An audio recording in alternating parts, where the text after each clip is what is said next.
पेड़ पे अटका दिया इसने। तो हमने खुद से ये बैटरी को बनाया है, लाइक जुगाड़ लगा करके। सबसे कूलेस्ट पार्ट आई थिंक जैसे ही उसमें पहली बार हमने उसको पावर ऑन किया, टूडूडिंग करके साउंड बजा उसका, बहुत ज्यादा एक्साइटेड था, मतलब हम लोग सब लोग बहुत ज्यादा एक्साइटेड हुए थे।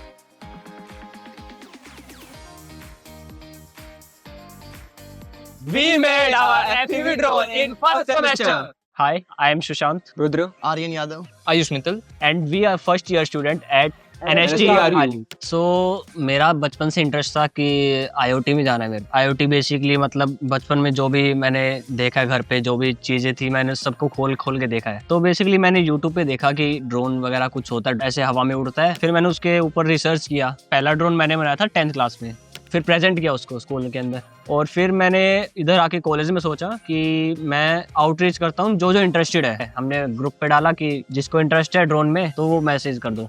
मतलब मेन ये था कि इसका मैसेज आया सबसे पहले सुशांत का ग्रुप के ऊपर कि हम ड्रोन बना रहे हैं और हम लोग टीम गैदर कर रहे हैं फॉर FPV, मतलब कंपटीशन वगैरह के लिए भी। तो मैंने इसका मैसेज किया, फिर इसका आया कि यार अराउंड 7,000 8-6,000 लगेंगे। तो आई वाज लाइक ठीक है लगेंगे, बट क्या क्या होगा, लाइक मेरे को कंफ्यूजन था क्योंकि अपन अगर सब कुछ प्री मेड यूज कर लेंगे तो उसमें लर्निंग कुछ हो नहीं पाएगी। तो मेरा था कि और क्या हम लोग सीख पाएंगे, क्योंकि इसको आता है पहले से, हमें नहीं आता। तो इसका आया कि हाँ मैं पूरा सिखाऊंगा और प्रॉपर हम लोग जो भी बनाएंगे उसके अंदर अपन रिसर्च वगैरह करेंगे, जो भी सब रहेगा। मेरे को याद अच्छे से 2 घंटे में बात करी थी। उसके बाद हमारे जाके प्रॉपर मेरा क्लियर होता कि हाँ ठीक है करना है। फिर मैंने घर पे बात करी, घर पे परमिशन ली कि मम्मी ऐसा कर रहा हूँ, और उन्होंने बोला कि ठीक है कर ले। ड्रोन भी कई टाइप के आते हैं, कमर्शियल ड्रोन, FPV ड्रोन और मोर लाइक ड्रोन आते हैं। तो इसमें रेफर करता है फर्स्ट पर्सन व्यू के लिए, जिसके लिए कि हम इसमें एक कैमरा लगाते हैं एंड उसमें ये गॉगल्स है, इसमें हम डायरेक्टली इसको ट्रांसमिट करते हैं। सो इसको हम पहन के एंड यहाँ से व्यू ले सकते हैं। एक तो हम हो गया कि भाई खड़े हैं, ड्रोन को देख रहे हैं कि ड्रोन कहाँ पे जा रहा है। ये first person view FPV drone हो गया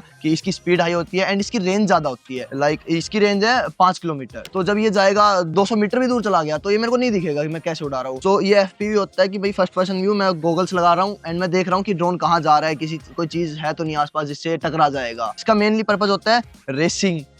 लाइक इसकी स्पीड जाती है 150 किलोमीटर पर आवर मैक्सिमम जा सकता है ये। तो बेसिकली सिस्टम तो हमने इसके अंदर यूज किया मेनली सॉफ्टवेयर जो है इसका, क्योंकि हार्डवेयर तो इसका मेनली सब कोई कर लेता है, आसान होता है असेंबलिंग। जैसे जो फ्रेम थी उसको असेंबल किया है। जो सबसे डिफिकल्ट पार्ट था वो था इसका प्रोग्रामिंग और जो इसका सॉफ्टवेयर था वो चूज करना, बेसिकली कौन सा चूज किया जाए। तो हमने इसका लिया SPDV का, लेकिन हमने इसको जो लैपटॉप से प्रोग्राम किया है क्योंकि वो उसके अंदर ज्यादा सुटेबल और ज्यादा ऑप्शंस है उसके अंदर। तो हमने बेटाफ्लाइट चूज किया क्योंकि वो हमारे लिए स्टार्टिंग फेस है, इजी टू यूज है वो। अभी मैं INF में काम कर रहा हूँ, अभी उसको सीख रहा हूँ, तो धीरे धीरे हम उसके ऊपर अपग्रेड करेंगे। अभी इसके अंदर ट्रैकर तो नहीं लगाया। ट्रैकर मेनली होता है GPS जो है सैटेलाइट के थ्रू इसकी बस लोकेशन बताता है। तो और इसके अंदर कैमरा हमने यूज किया कैडेक्स रेटल 2। PV के अंदर 2 कैटेगरी के ड्रोन आते हैं। तो एनालॉग की क्वालिटी इसकी है 180p, और जो कैमरा का जो सिग्नल है वो ट्रांसमिट होता है VTX के थ्रू, जिसके अंदर VTX लगा है वो है AKK रेस रेंजर। VTX को अलग से प्रोग्राम किया गया है और वो इस एंटीना के थ्रू इसके अंदर ट्रांसमिट करता है सिग्नल, और जो हम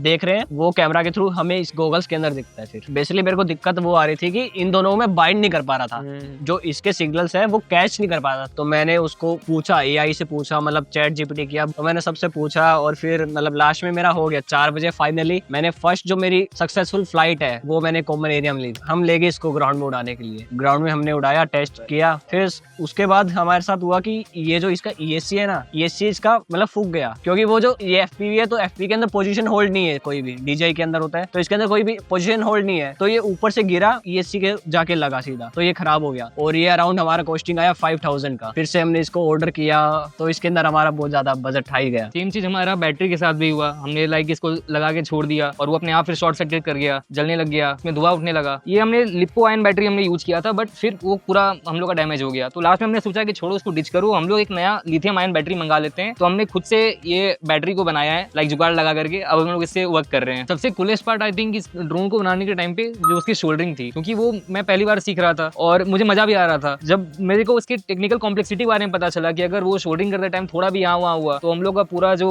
चीज है, ये जो हमारा जो FC वगैरह है, ये पूरा जल जाएगा। तो ये चीज थोड़ा सा कंसर्निंग था और इसमें मजा भी बहुत आ रहा था ऑब्वियसली। मतलब इसका बेसिकली मेन एक्साइटिंग पार्ट ये था कि जब हम लोगों ने प्रॉपर इसको असेंबल किया बिना रिमोट के, मतलब अभी करंटली वो लैपटॉप से कनेक्टेड है, जैसे ही उसमें पहली बार हमने उसको पावर ऑन किया, टूडूडिंग करके साउंड बजा उसका, टूडूडिंग एकदम एकदम से, और एकदम पंखे से घूमे, बहुत ज्यादा एक्साइटेड था, मतलब हम लोग सब लोग बहुत ज्यादा एक्साइटेड हो गए थे। मम्मी को फिर मैंने कॉल करके बताया कि हाँ ऐसे ऐसे हुआ, शी वाज लाइक कि ठीक है तुम सीख रहे हो, तुम ग्रोइंग अपॉर्चुनिटी तुमको और अच्छा मिल रहा है जिसके लिए तुम गए थे, it's a good thing, you should grow more, you should learn more. तो या she was very happy, she was very excited. MST ने हमारी हेल्प की है इसके अंदर ज्यादा, लाइक जो टेक फेस्ट आते हैं रोबोटिक्स क्लब के थ्रू, हम उन टेक फेस्ट में जा पाए हैं, क्योंकि हम ऐसे तो जा नहीं सकते क्योंकि खुद से। तो रोबोटिक्स क्लब ने हमें स्पॉन्सर किया कि आप रोबोटिक्स क्लब की तरफ से जाओ आगे, मतलब जो भी टेक फेस्ट है उसके अंदर रिप्रेजेंट करो। दूसरा इनका काफी बड़ा ये था कि एक तो यहाँ पे जो रिच कल्चर है कि क्योंकि इन्होंने फर्स्ट सेमेस्टर में कोडिंग पढ़ानी शुरू कर दी, उसके बाद इनका पहले इन्होंने जो फर्स्ट ईयर के सेकंड ईयर के जो अभी स्टूडेंट हैं